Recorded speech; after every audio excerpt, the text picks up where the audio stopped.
میں نے خطبہ مسنونہ کے بعد سورہ توبہ کی ایک آیت پڑھی، مشہور آیت، وَعَلَى الثَّلَاثَةِ الَّذِينَ خُلِّفُوا حَتَّى إِذَا ضَاقَتْ عَلَيْهِمُ الْأَرْضُ بِمَا رَحُبَتْ وَضَاقَتْ عَلَيْهِمْ أَنفُسُهُمْ وَظَنُّوا أَن لَّا مَلْجَأَ مِنَ اللَّهِ إِلَّا إِلَيْهِ ثُمَّ تَابَ عَلَيْهِمْ لِيَتُوبُوا إِنَّ اللَّهَ هُوَ التَّوَّابُ الرَّحِيمُ۔ وہ تین لوگ جن پر زمین کشادگی کے باوجود تنگ ہو گئی، ایک واقعہ اس میں بیان کیا گیا ہے کہ وہ تین لوگ کی زمین کشادگی کے باوجود جن کے اوپر تنگ ہو گئی، وہ کون لوگ تھے؟ وہ تین صحابہ تھے، کعب بن مالک، مرارہ بن نبی اور ہلال بن امیہ۔ واقعہ اصل میں یہ ہے کہ غزوہ تبوک کے موقع پر جب اللہ کے نبی صلی اللہ علیہ وسلم نے یہ غزوہ جو ہے یہ بالکل آخری ایام میں، یعنی اللہ کے نبی صلی اللہ علیہ وسلم کے جو آخری ایام ہے اس میں پیش آیا، اور اتنا بڑا اسلامی لشکر کہیں نہیں گیا، 30,000 کا لشکر اس غزوے میں شریک ہوا تھا، اور یہ غزوہ مدینہ سے بہت دور تھا، تبوک کے مقام پر، اور راستہ ایسا تھا کہ بعض مقامات سے گزرتے ہوئے ایک سوار صرف گزر سکتا تھا، بلند پہاڑیاں تھی، یعنی معمولی سا قدم اگر ڈگمگائے تو آدمی سینکڑوں فٹ نیچے کھائی میں سواری سمیت گر جائے۔ یہی غزوہ تھا جس میں اللہ کے نبی صلی اللہ علیہ وسلم کو قتل کرنے کی، یعنی اس بلندی سے گرانے کی منافقین نے کوشش بھی کی تھی، وہ اس میں کامیاب نہیں ہو سکے تھے، وہ ایک الگ تفصیل ہے۔ تو اللہ کے رسول صلی اللہ علیہ وسلم کا طریقہ کار یہ تھا کہ جب آپ کسی غزوے پر نکلتے تو آپ کو جانا مشرق ہوتا تو اشارہ مغرب کی طرف کرتے تھے۔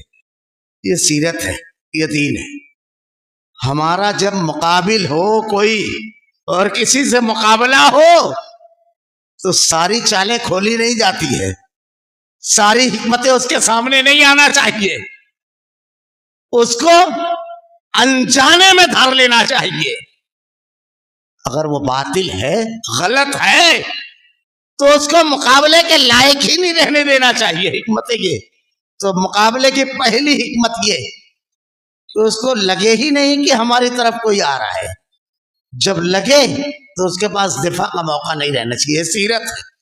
تو اللہ کے نبی صلی اللہ علیہ وسلم، ہم لوگ عام طور سے مقابلہ آرائی میں یہ سب غلطیاں کرتے ہیں، عنوان بدل جائے گا۔ تو اللہ کے نبی صلی اللہ علیہ وسلم کو جب مشرق میں جانا ہوتا تو آپ لوگوں میں یہ ظاہر کرتے میں مغرب کی طرف جا رہا ہوں تاکہ دشمن مطمئن رہے، لیکن یہ اکیلا غزوہ ہے جس میں آپ نے جانے سے پہلے بالکل صاف صاف بتا دیا کہ ہم کو تبوک جانا ہے، اور 21 سالی کا دور گزرا تھا، بڑے مشکل حالات سے لوگ گزرے تھے، فصلیں پکی اور غزوے کا اعلان ہوا، اور اس کے ساتھ ساتھ یہ بھی اعلان ہوا کہ جس کے پاس طاقت ہے، جس کے پاس غزوے میں جانے کی صلاحیت ہے، شرائط پہ اترتا ہے، اسے شریک ہونا ہے، ہر کسی کو۔ جب یہ ہوا تو سارے اہل ایمان غزوے کی تیاری کرنے لگے۔ یہیں پر ایک چیز سمجھ لیجیے، اللہ کے نبی صلی اللہ علیہ وسلم نے جب یہ حکم دیا تو صحابہ کرام تیاری کرنے لگے، تو اس میں 3 صحابہ کرام جو تھے، کعب بن مالک، مرارہ بن نبی اور ہلال بن امیہ۔ تو کعب بن مالک رضی اللہ تعالیٰ عنہ کہتے ہیں کہ ہمیشہ سے زیادہ میرے پاس مال تھا، ہمیشہ سے زیادہ، معاشی حالات بڑے زبردست تھے، ایک سواری رہتی تھی، 2 گھوڑے میرے پاس تھے، اور بہترین نسل کے۔ اب میں یہ سوچتا تھا کل تیاری کر لوں گا، پرسوں کر لوں گا، لوگ تیاریوں میں مصروف تھے۔ اب میں نے کہا کشادگی ہے، مجھ کو کیا ہے، 1 دن لگے گا بس۔ یہی سوچ ہے، شیطان ایسے ہی ڈیلے کرواتا ہے۔ بہت سارے کام ایسے ہیں جس کو 1 دن کے لیے بھی آدمی ڈیلے نہیں کرتا، اس کو پہلے کر، اور جب دین کا کام ہونا چاہیے تو سب سے پہلے اس کو کر لیں گے، پھر کسی دن شریک ہو لیں گے، ذرا سا یہ کام کر لیں گے، پھر مسجد جائیں گے، اللہ کے راستے میں دینا ہے، پھر کبھی سمجھ لیں گے۔ کب تک اللہ نے موقع دیا ہے، ڈیلے کرواتا ہے، یہ بڑی اہم چیز ہے۔ اور اہل ایمان جو ہیں تو اللہ نے ان کی نشانی کیا بتائی؟ سابقو سارعو لبکو دوڑو اس جنت کی طرف جس کی وسعت زمین اور آسمان سے بڑھ کر ہے. 90 کا معاملہ کبھی ایمان والا اس میں پسو پیش سوچ یہ نہیں ابھی کرنا ہے بس. کعب ابن مالک رضی اللہ تعالیٰ نے کہتے ہیں میں روز سوچتا رہا, ڈیلے ہوتا رہا معاملہ, حتیٰ کہ یہ ہوا کہ لشکر کے جانے کی تاریخ بالکل قریب آ گئی, اور پھر ہوتے ہوتے یہ ہوا کہ لشکر کی روانگی کی تاریخ آ گئی کہ آج لشکر روانہ ہوگا. کعب ابن مالک رضی اللہ تعالیٰ عنہ کہتے ہیں میں یہ سوچنے لگا کیا کوئی مسئلہ نہیں ہے, میرے پاس تو تیز رفتار سواری ہے, پورا لشکر تو آہستہ آہستہ چلتا ہے, میں تیاری کر کے نکل جاؤں گا اور اس کے بعد پہنچ جاؤں گا. اب پھر ایسی معاملہ ٹالتا رہا. یہ ہوا کہ جب میں مدینہ میں نکلتا تو یا تو منافق نظر آتے مجھ کو, یا تو ایسے بوڑھے نظر آتے اور کمزور جو اللہ کے دین کے لیے جہاد میں جانے کی, لشکر میں جانے کی, جنگ لڑنے کی صلاحیت معذور تھے اس سے, وہ لوگ نظر آتے. بڑی شرمندگی ہوتی. لیکن بس سوچتا رہا, ادھر خبر آتی رہی کہ لشکر جا رہا ہے جا رہا ہے جا رہا ہے. میرا معاملہ اتنا لمبا ڈیلے ہوا, اتنا لمبا ٹلا. اللہ کے نبی صلی اللہ علیہ وسلم جب وہاں پہنچے تبوک, یہ واقعے میں ایک ایک چیز ایسی ہے جو ہماری زندگیوں کو بدل دینے والی ہے. جب تبوک پہنچا تو تبوک پہنچنے پر پوچھا کہاں ہے کعب؟ تو ایک صاحب کھڑے ہوئے, ارے بہت مال ہو گیا ان کے پاس, تو اب کہاں یہ سب پہ توجہ ہے. حضرت ابو ذر حضرت معاذ ابن جبل کہتے ہیں اللہ کے رسول نہیں, کعب بہت نیک آدمی ہے, بہت اچھا آدمی ہے کعب, میں نے اس کو ہمیشہ دین پہ حریص پایا ہے, کسی عذر کی وجہ سے وہ لیٹ ہو گیا ہوگا. اللہ کے رسول ایسا نہیں ہے. کعب ابن مالک رضی اللہ تعالیٰ عنہ کہتے ہیں بالکل بڑھاپے میں مجھ کو معاذ کی وہ بات کبھی نہیں بھولے گی. یہ ہوتی ہے, دو لوگ ہیں, ایک ہے موقع پاتے ہی شخصیت کو ٹارگٹ کر دیا, بولنا شروع, اور ایک ہے شخصیت کی صفائی. یہ مومن ہوتا ہے جو اپنے بھائی کی پیٹھ پیچھے شخصیت کی صفائی کرتا ہے, کسی اور سے نہیں. ہم اپنے آپ کو پوچھیں, ہم کہاں پٹ بیٹھتے ہیں, دوسروں سے پوچھنا نہیں ہے سب. ہم شخصیت کی صفائی کرتے ہیں. یہ سامنے والا ایک لائن بولا, 7 لائن ہم بولتے ہیں باقی کی, اس کی شخصیت کے بارے میں. بڑی اہم چیزیں ہیں یہ سب تربیت ہے. یہ پرسنالٹی ڈیولپمنٹ پروگرام جو چلتے ہیں نا, اس کی ضرورت نہیں ہے. ایسی پرسنالٹی شریعت دے گی. خیر, اللہ کے رسول صلی اللہ علیہ وسلم نے خاموشی اختیار کی. جب آپ مدینہ واپس آئے تو آپ نے, اہل مدینہ سے وقت ہو چکا ہے, میں صرف اشارہ کر دوں, اس کے نتائج انشاءاللہ پھر اللہ نے کبھی توفیق دی تو آئے تو تمام لوگ جا جا کر کے وضاحتیں کرنے لگے. منافقین جو تھے, اللہ کے رسول اس وجہ سے نہیں جا سکا. اللہ کے نبی نے وضاحت قبول کر لی, دعا کر دی. جو آتا تھا وضاحت کرتا تھا, اللہ کے رسول دعا کرتے تھے, وہ نکل جاتے تھے. لوگوں نے کہا کعب تم بھی جا کر کے وضاحت کر دو. سنیے ذرا سا, بڑی اہم چیز ہے. شخصیت کیسی ہونی چاہیے آدمی کی, یہ اعلیٰ ترین شخصیت جس کا تذکرہ رب اپنے کلام میں کر رہا ہے. ہم ایسی شخصیت بن جائیں, اللہ ہمیں بنا دے. حضرت کعب ابن مالک رضی اللہ تعالیٰ عنہ کہتے ہیں مجھ سے لوگوں نے کہا تم جا کر وضاحت کر دو, اور اللہ کی قسم گفتگو پہ ایسی قدرت رکھتا تھا میں کہ جب کوئی بات کہنا چاہوں تو اس کو ثابت کرنے میں مجھ کو زیادہ وقت نہیں لگتا تھا. ایسی دلیلیں اور ایسے لفظوں کا انتخاب, اتنا کمانڈ تھا مجھ کو. وہ کہتے ہیں کعب ابن مالک رضی اللہ تعالیٰ عنہ, میں نے سوچ لیا کہ میں جھوٹ نہیں بولوں گا, میں ساری صلاحیتیں اپنی کلام کی گفتگو کی ایک طرف رکھ کر ایک ہی صلاحیت ایمان کی سچائی کی اس کو استعمال کروں گا. یہ اہم چیز ہے. اور اس آیت کا آخری ٹکڑا وہی ہے, اللہ توبہ کرنے والوں سے محبت کرتا ہے.